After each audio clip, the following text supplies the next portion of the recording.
अच्छा, जो हमारा जो आज का काम है वो यही है कि टेबल्स को क्रिएट करने के बाद उसके अंदर डाटा एंट्री के लिए फॉर्म्स क्रिएशन, जो कि ओरेकल हमें प्रोवाइड करता है। ओरेकल के अंदर फॉर्म एप्लीकेशन डेवलपमेंट का भी एक टैब होता है, जहाँ पे हम लोग फ्रंट पेज वगैरह क्रिएट कर लेते हैं, जिससे हम लोग डाटा एंट्री वगैरह का काम करते हैं।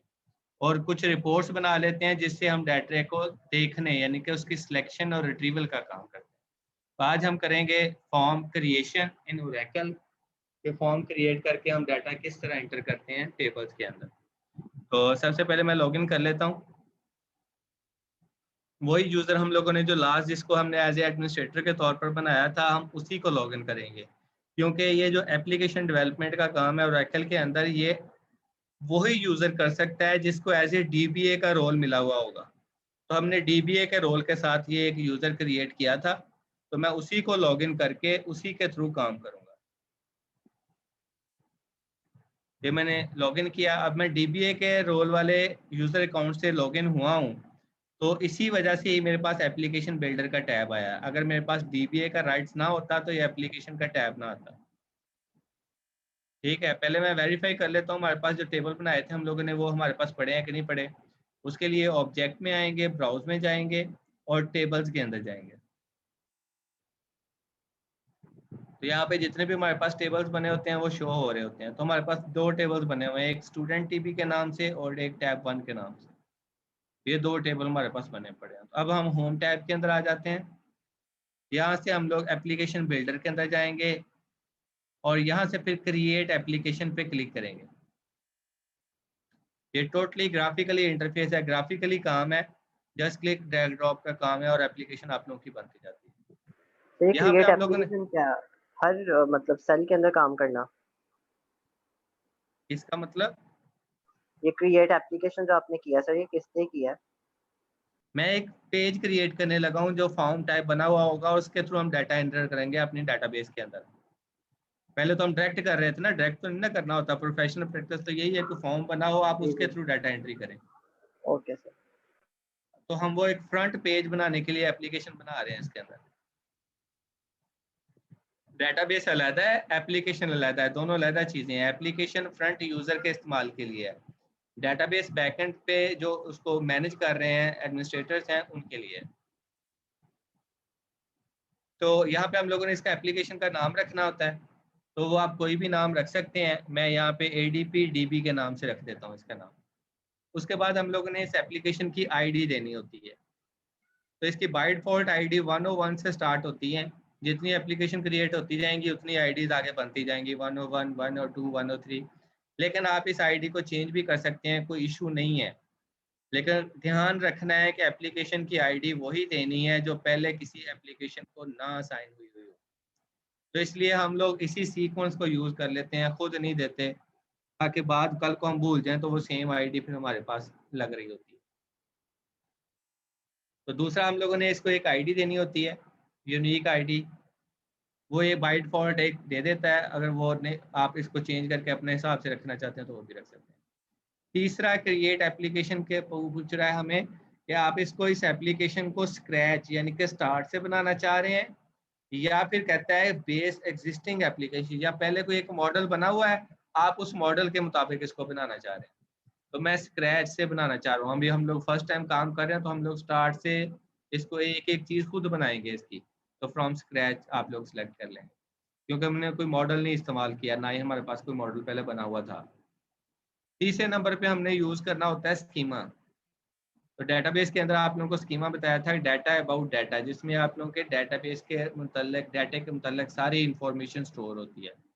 अब इस ये हमारा सारा चूंकि ग्राफिकली काम है, ये ऑटोमेटिकली हमारे टेबल्स के नेम और उनके कॉलम नेम वो चीज़ें उठा लेता है पीछे से। वो कैसे उठाएगा? वो इस स्कीमा से उठाएगा। तो मैं जिस यूज़र के लिए, जिन टेबल्स के लिए ये एप्लीकेशन बनाना चाह रहा हूँ, उनका स्कीमा में यहाँ पे उसका नाम लिखूंगा।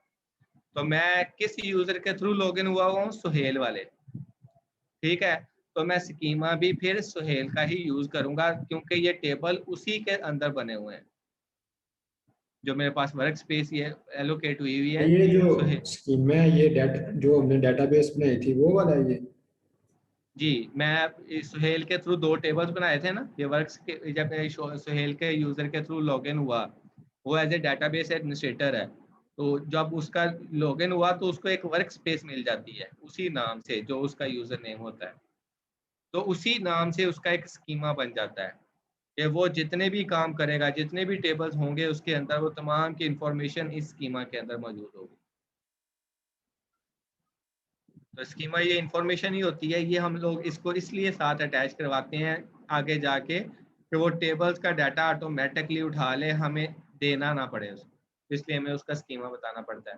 तो मैं अब सुहेल का बताया है, तो ये सुहेल के अंदर जितने भी टेबल्स बने हुए होंगे, वो ऑटोमेटिकली उठा लेगा आगे। तो ये 3-4 चीज़ें हो गई। एप्लीकेशन का नाम, आईडी, फ्रॉम स्क्रैच से बनाना चाह रहा हूँ, इसको स्कीमा कौन-सा इस्तेमाल करेगी? सुहेल नाम से। इसके बाद हम नेक्स्ट करेंगे। अब यहाँ से हमने पूछ रहा है कि जो हमने फॉर्म टाइप जो एक पेजेस बनाने हैं उसके एप्लीकेशन के जहाँ से हम डाटा इंटर करेंगे, तो एक तो होती है रिपोर्ट। रिपोर्ट हम तब बनाते हैं जब डाटा सिलेक्ट करना हो, डाटा डेटाबेस टेबल से लेके शो करवाना हो तब रिपोर्ट बनाते हैं। जब डाटा एंटर करना हो तो तब हम लोग फॉर्म बनाते हैं। अब फॉर्म के आगे 3 किस्में हैं, टेबुलर की फॉर्म में फॉर्म बनाना है, या जैसे फॉर्म की एक नॉर्मल शेप होती है उसी तरह का फॉर्म बनाना है, या रिपोर्ट एंड फॉर्म इकट्ठे एक ही जगह पे बनाने हैं। तो हम लोग अलग-अलग बनाना चाह रहे हैं। हम लोग सिंपल फॉर्म जैसे फॉर्म की शक्ल होती है उसी तरह का फॉर्म बनाना चाह रहे हैं। इसको इसकी पेज की टाइप बता के कि जो पेज बनाने जा रहा हूँ मैं एप्लीकेशन के अंदर वो किस टाइप का होगा, वो फॉर्म टाइप का होगा। फॉर्म ही यूज़ होता है डाटा एंट्री के लिए। तो ये बताने के बाद हम लोगों ने इसको टेबल नेम बताना होता है कि ये फॉर्म किस टेबल में डाटा एंट्री के लिए आप लोग बना रहे हो। तो ये 2 टेबल मैंने उस पे क्लिक किया एरो पे, तो ये उसने मुझे टेबल शो करवा दिए मेरे, क्योंकि मैंने स्कीमा दिया हुआ था इसको। तो दोनों ही टेबल्स आ गए हैं। इनमें से मैं ये पहले वाला टेबल एक सेलेक्ट करता हूँ। ये टेबल सेलेक्ट कर लिया मैंने। पहले मैंने इसको पेज यानी कि फॉर्म की टाइप बताई, उसके बाद इसको मैंने टेबल दिया जिसके अंदर डाटा एंट्री के लिए मैंने फॉर्म यूज़ करना है। तो ये मैं ऐड पेज कर दूँगा यहाँ से। तो ये एप्लीकेशन के अंदर मेरे पास ये एक पेज ऐड हो गया है। ये जो मैं एप्लीकेशन बना रहा हूँ इसके अंदर एक पेज ऐड हो गया, एक फॉर्म टाइप पेज ऐड हो गया। अब यहाँ पे आप जितने मर्ज़ी पेजेज़ ऐड कर सकते हैं। मतलब एक एप्लीकेशन बना रहे हैं तो एक एप्लीकेशन के अंदर एक से ज़्यादा पेजेज़ भी हो सकते हैं। तो वो जितने भी आप लोगों ने बनाने हैं वो आप लोगों ने यहाँ से सिलेक्ट करके उसकी टाइप और उसको टेबल का नाम बता के और उसके बाद ऐड पेज करना है तो ये एप्लीकेशन में ऐड होते जाएँगे। तो इस तरह हम लोग जितने मर्ज़ी पेजेज़ बना सकते हैं इस एप्लीकेशन के अंदर। फिलहाल मैं एक ही बना के इसको आगे चलता हूँ। फिर हम नेक्स्ट पे जाएँगे, पेजेज़ ऐड कर लिए मैंने। एक पेज इस एप्लीकेशन के अंदर होगा। अब यहाँ पे आ गया, अब उसके अंदर हम लोगों ने अब चूँकि एक से ज़्यादा पेजेज़ की भी ऑप्शन होती है, ठीक है? तो जितने पेजेज़ होते हैं, जैसे आप लोग कोई भी वेब पेज आप लोग देखते हो वेबसाइट के ऊपर, तो जितने भी पेजेज़ होते हैं, उन तमाम का ऊपर मेन्यू बना होता है ना टॉप पे हेडर के अंदर, home, about us, contact us, form, इस तरह का। जैसे कॉन्टैक्ट अस का एक पेज होता है, तो उसके लिए ऊपर कॉन्टैक्ट अस का ही मेन्यू बना हुआ होता है। तो ये ऊपर जो आप लोगों को रेड कलर की पट्टी नज़र आ रही है, ये वो बेसिकली मेन्यू बार ही है। कहता है अगर आप लोगों के पेजेज़ एक से ज़्यादा हैं, तो उन तमाम पेजेज़ के लिए इस तरह यहाँ पे टॉप पे एक मेन्यू बन जाएगा उन पेजेज़ के नाम से, या आप जिस पे भी क्लिक करेंगे वही पेज नीचे ओपन हो जाएगा। तो ये कहता है कि वो जो मेन्यू बनाना है, वो आप लोगों का मेन्यू 2 लेवल ऑफ टैब्स हो, मतलब उसके अंदर जो मेन्यू के अंदर बटन्स आते हैं, वो टैब्स कहलाते हैं। तो कहता है वो टैब्स का लेवल 2 लेवल पे हो, जब ये काम तब करते हैं जब बहुत ज़्यादा पेजेज़ हों, ठीक है? वो 2 लेवल में फिर अरेंज हो जाते हैं। अगर हमारे पास पेजेस कम है तो फिर हम लोग 1 लेवल ऑफ टैब्स कर लेते हैं। मतलब एक ही लाइन बनेगी सिर्फ मेन्यू बार। और अगर कोई भी मेन्यू ऊपर नहीं रखना, सिर्फ सिंगल पेज एप्लीकेशन है, तो फिर हम नो टैब्स कर देंगे, क्योंकि हमारे पास एक ही पेज है, मल्टीपल पेजेस है ही नहीं, तो फिर हमें ऊपर मेन्यू बार या टैब बार बनाने की ज़रूरत ही नहीं। तो यहाँ से हम लोगों ने वो एक सिलेक्ट करनी होती है। तो फिलहाल मैं 1 लेवल ऑफ टैब्स कर लेता हूँ ताकि आप लोगों को पता चल जाए कि वो मेन्यू बार किस तरह बन रही होती है। उसके बाद मैं नेक्स्ट करूँगा। यहाँ पे आ जाता है कि आपको कहता है copy shared components from another application, कि आप लोगों ने अगर पहले कोई और एप्लीकेशन बनाई है उसके कुछ कंपोनेंट्स इसके साथ अटैच करना चाह रहे हैं, शेयर करना चाह रहे हैं, तो आप लोग यस करेंगे, अगर नहीं करना चाह रहे तो आप लोग नो कर देंगे। पहले तो हम लोगों ने कोई एप्लीकेशन बनाई हुई नहीं है, तो इसलिए हम लोगों को अभी यस करने की ज़रूरत नहीं है कि जिसकी चीज़ें हमने इसके साथ शेयर करनी है। तो फिलहाल मैं इसको नो ही रहने दूंगा और हम इससे नेक्स्ट स्टेप पे चलेंगे। नेक्स्ट स्टेप पे आके अब ऑथेंटिकेशन मांगता है। ये पहली ऑथेंटिकेशन स्कीमा के लिहाज से है, ठीक है। अगर आप ऑथेंटिकेशन लगाना चाहते हैं, अब ऑथेंटिकेशन क्या होती है, स्कीमा के लिहाज से ऑथेंटिकेशन क्या होगी कि स्कीमा हमारा कौन सा था, सुहेल वाला। तो सुहेल वाली जो वर्क स्पेस है वो किस यूजर नेम के अंडर आती है, सुहेल वाले। तो अगर आप लोगों ने इस एप्लीकेशन को जब इस्तेमाल करना है तो सुहेल वाले यूजर नेम का पासवर्ड आप लोगों को पता होना चाहिए। अगर मैं यहाँ पे इसकी ऑथेंटिकेशन लगा देता हूँ डाटाबेस अकाउंट की, डाटाबेस अकाउंट की मैंने ऑथेंटिकेशन लगा दी। डाटाबेस अकाउंट हम किसका यूज कर रहे हैं, सुहेल का। तो सुहेल का जो यूजर नेम पासवर्ड है वही एज ए ऑथेंटिकेशन यहाँ पे लग जाएगा। को चलाऊंगा, फॉर्म को ओपन करूंगा डाटा एंट्री के लिए, तो मुझे वो सुहेल वाला यूजर नेम पासवर्ड देना पड़ेगा, फिर मैं फॉर्म को ओपन कर सकूंगा, अदरवाइज नहीं कर सकता। तो या फिर हम आप नो ऑथेंटिकेशन करते हैं उसको कि कोई भी यूजर नेम पासवर्ड ना मांगे हमसे ये फॉर्म चलते वक्त। जब हम ये फॉर्म चलाएं तो हमसे कोई यूजर नेम पासवर्ड ना मांगे, तो आप ये नो ऑथेंटिकेशन कर देंगे। तो मैं आप यहाँ पे डाटाबेस अकाउंट की ऑथेंटिकेशन लगा देता हूँ चेक करने के लिए कि वाकई हमसे यूजर नेम पासवर्ड मांगता है और हम वही देते हैं तो फिर ही इंटर होता है या ऐसे ही डायरेक्ट चला देता है वो। उसके बाद फॉर्म के ऊपर जो टेक्स्ट वगैरह, टाइटल वगैरह जो चीज़ें आ रही होती हैं वो उसका क्या पूछ रहा है कि वो किस लैंग्वेज के अंदर शो हो। तो यहाँ से आप लोग मल्टीपल लैंग्वेजेस हैं जो मर्जी सेलेक्ट कर सकते हैं, ठीक है, सिवाय उर्दू के। उर्दू नहीं होगी इसमें। तो हाँ, फिर हमें उसके उर्दू के बाद इंग्लिश ही समझ आती है यूनाइटेड स्टेट वाली, हम वही सिलेक्ट कर लेते हैं। उसके बाद आ जाती है user language preferences derived from, ठीक है, कि आप लोगों की जो यूजर कि यहाँ पे आप लोगों की यूजर लैंग्वेज प्रेफरेंसेस है, जो आप लोगों ने प्रेफरेंसेस लगाई होती हैं लैंग्वेज के लिहाज से, वो अगर आप लोग ड्राइव करना चाहते हैं ठीक है, नहीं करना चाहते हैं तो ना करें। कि अगर आप लोग चाहते हैं कि जो ब्राउज़र के अंदर मैंने प्रेफरेंसेस लगाई हैं वही चलें, तो फिर आप लोग ये ब्राउज़र वाला क्लिक कर देंगे।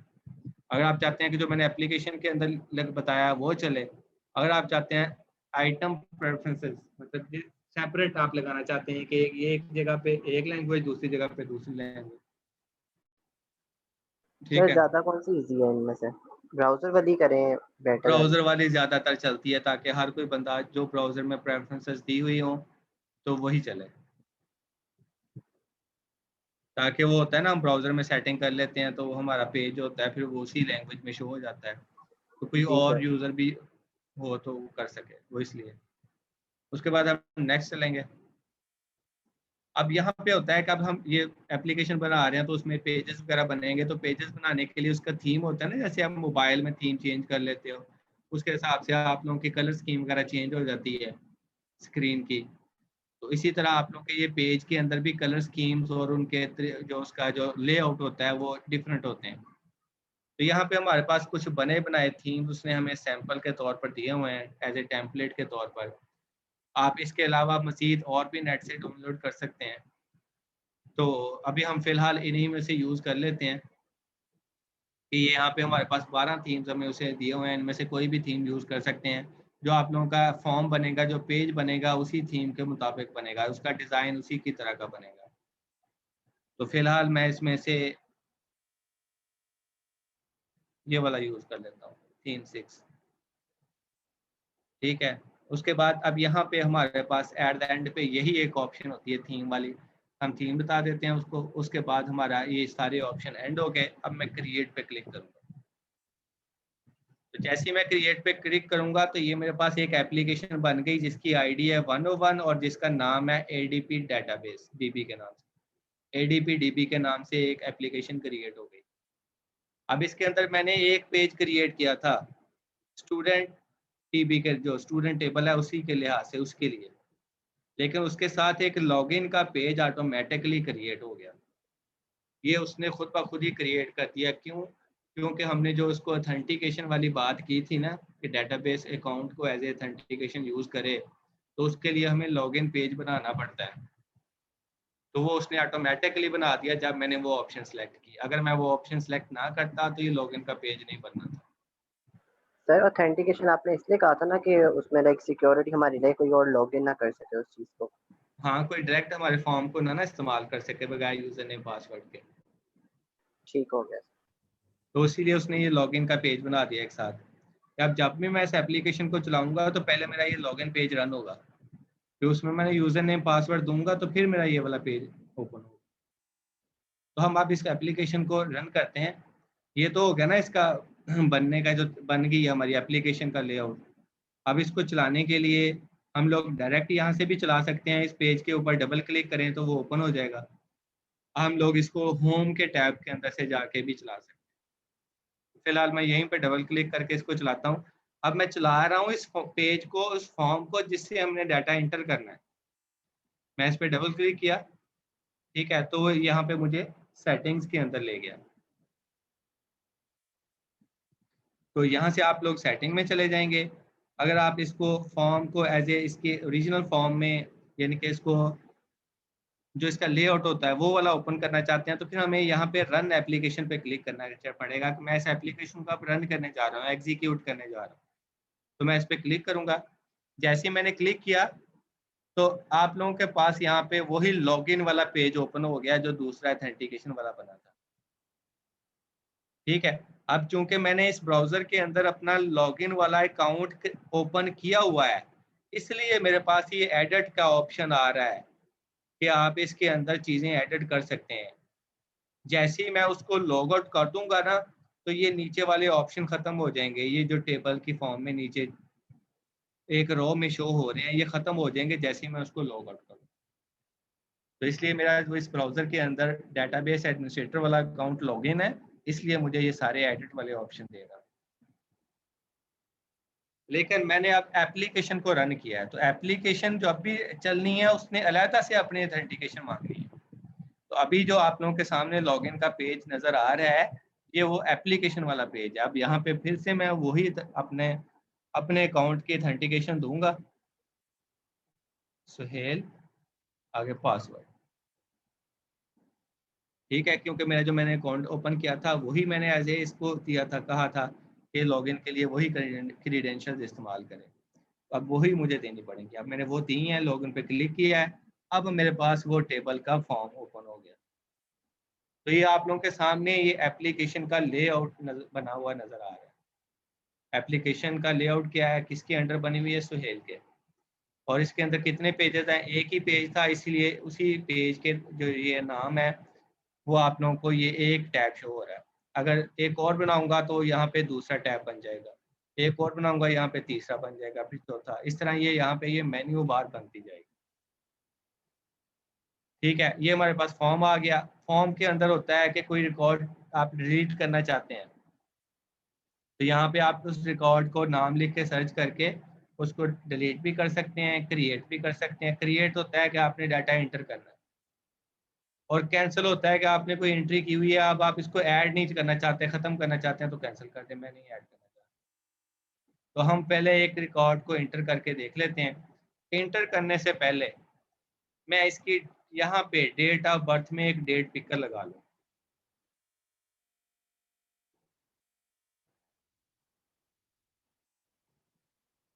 ताकि मुझे डाटा राइट करके ना जाना पड़े। मैं इस होम के टैब को नए में ओपन कर लेता हूँ, इस एप्लीकेशन को अलहदा से फिर ओपन कर लेता हूँ। तो मैं यहाँ पे आऊँगा। अब यहाँ पे मैंने क्या करना है, एप्लीकेशन में जाना है, व्यू एप्लीकेशंस, ये एप्लीकेशन बनी हुई है, इसको ओपन किया, इसमें जाना है, जाके इस पेज के सेटिंग में जाना है।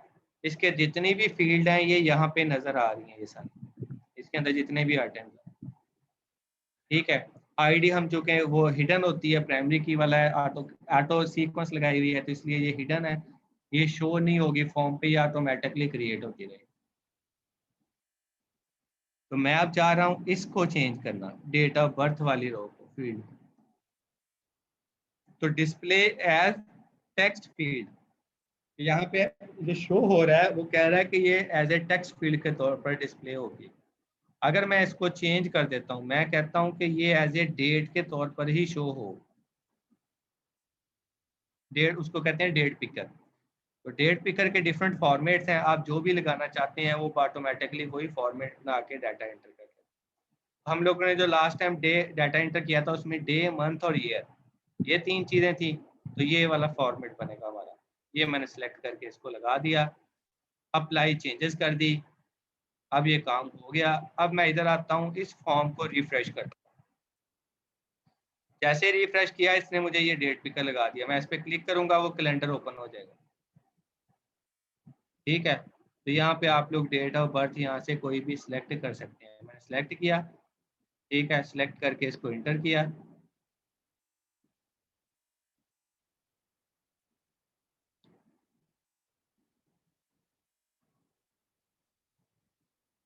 और इंटर करके मैं यहाँ से एक डेट सेलेक्ट करूंगा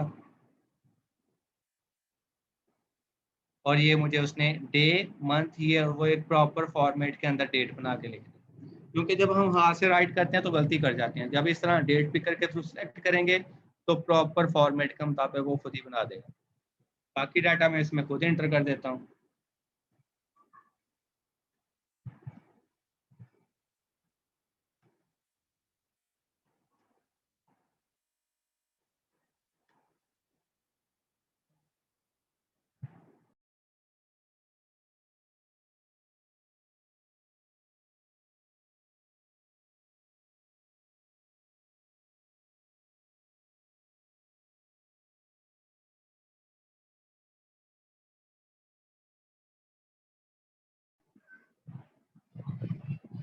मैंने ये डाटा लिखा और आप क्रिएट पे क्लिक करूंगा तो ये डाटा इंटर हो जाएगा।